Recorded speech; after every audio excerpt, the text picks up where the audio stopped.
हिंगोली तालुक्यातील प्रसिद्ध असलेले संत शिरोमणी नामदेव महाराज येथे पंचक्रोशीतील अनेक भाविक दर्शनासाठी येतात। त्यानिमित्ताने अनेक ठिकाणी फराळाचे वाटप केले जाते। त्याच अनुषंगाने हिंगोली विधानसभा नेते प्रकाशराव थोरात यांच्या वतीने सवड, कडती, केसापूर अधिक ठिकाणी फराळाचे वाटप करण्यात आले।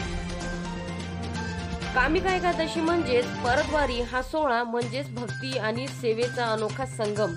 आपल्या हिंगोली जिल्ह्याला ऐतिहासिक, आध्यात्मिक व सांप्रदायिकतेचा वारसा लाभलेला आहे।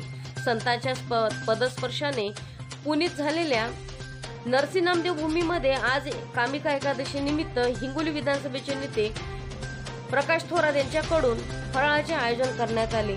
हिंगोली ते नरसी रोडवरील घोटादेवी पाटी तसेच सेनगाव नरसी रोडवरती सरकटी पाटी तसेच जळवा नरसी रोडवरती कडती पाटी या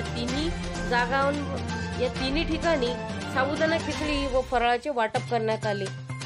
या वर्षी 12 क्विंटलच्या वरती साबुदाणा खिचडी वाटप करण्यात आला।